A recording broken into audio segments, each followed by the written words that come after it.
উঠে কি করবে? ছেলের জন্য ছেলে আলু পরোটা খাবে না? না, ছেলে কি খাবে? ছেলে খাবে ভাত ভাজা। ও ছেলে খাবে ভাত ভাজা? এই লাইভ করে উঠে এখন 10টার সময় ভাত ভাজা, তো বেশিক্ষণ সময় লাগবে না তো? না, আমার কিন্তু রমাদি যা সব খাবার আর সব বন্ধুরা যা যা মেনু বলেছে, আমার কিন্তু খিদে পেয়ে গেছে। এই তো রেডি। ও তোমার ওদিকে আলুর পুর রেডি? তা আমরা গুঁড়ো গুঁড়ি আলু পরোটা খেয়ে নেবো, আর ছেলে খাবে ভাত ভাজা। হ্যাঁ, দেখি কেমন করে ভাত ভাজাটা করো। আগে একটু বড় করে ব্লগটা করবো। আচ্ছা, আজকে একটু বড় করে ব্লগটা করবো, টুকরো টুকরো ব্লগ করি। ভাত ভাজা করো। ভাত ভাজা করার আগে কি দিচ্ছ? হোয়াইট অয়েল, তেল। সাদা তেল দিচ্ছে ভাত ভাজা করার আগে।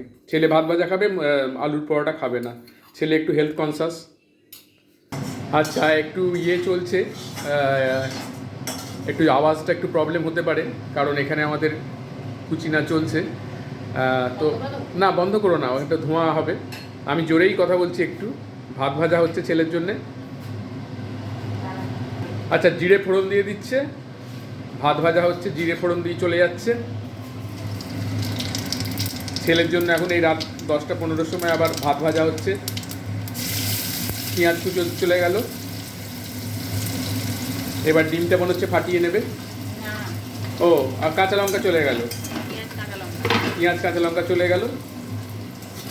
এবার নাড়ানাড়ি হচ্ছে, ভালো করে ভেজে নিচ্ছে। এইবার এইবার নুন দিয়ে দিচ্ছে, পরিমাণ মতো নুন, স্বাদ অনুসারে।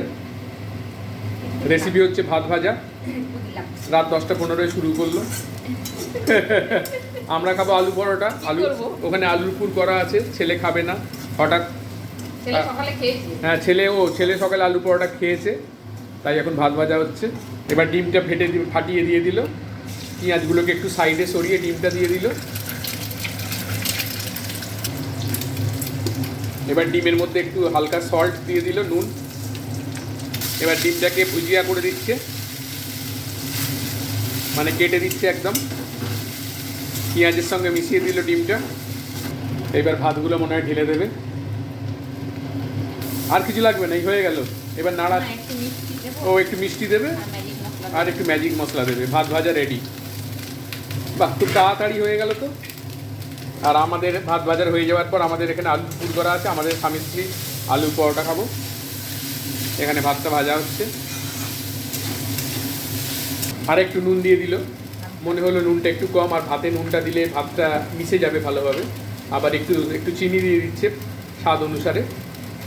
এতে আরও অনেক কিছু দেওয়া যায়, আলু দেওয়া যায়, ফুলকপি দেওয়া যায়।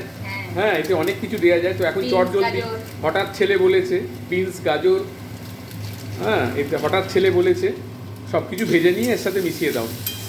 খুব ইজিয়েস্ট ওয়েতে করা যায়, আপনারাও খেতেও করে। ভালো লাগে। আর খেতেও ভালো লাগে। এবার চলে যাচ্ছে ম্যাজিক মশলা। এবার ম্যাজিক মশলা ছড়িয়ে দিচ্ছে বন্ধুরা। ম্যাজিক মশলা দিয়ে পুরো জিনিসটাকে একটু মাখামাখি করে দিচ্ছে একে অপরের সাথে। এই মনে হয় রেডি হয়ে গেল। আর একটুখানি করেই রেডি হয়ে যাবে। এইটা হয়ে গেল ছেলের খাবার। এবার আমাদের আলু পরোটাটা যখন বানাবে, মানে 10টা 10 শুরু করেছিল, 10টা 15 কমপ্লিট। খুবই চটজলদি আহার হয়ে গেল। ছেলেকে দেওয়ার জন্য থালায় বাড়া হচ্ছে। ছেলেরও আনন্দ, মায়েরও আনন্দ। মায়ের আনন্দ এই কারণে যে তাড়াতাড়ি হয়ে গেল, আর ছেলের আনন্দ খেতে হবে না আলুর পরোটা। খুব সুন্দর হলো। বাবা কেমন? বাবা দেখি। ও বাবা, এক থালা ভাত ভাজা ভালো। হ্যাঁ, একদম লাভলি। বাহ, খেয়ে নে খেয়ে নে।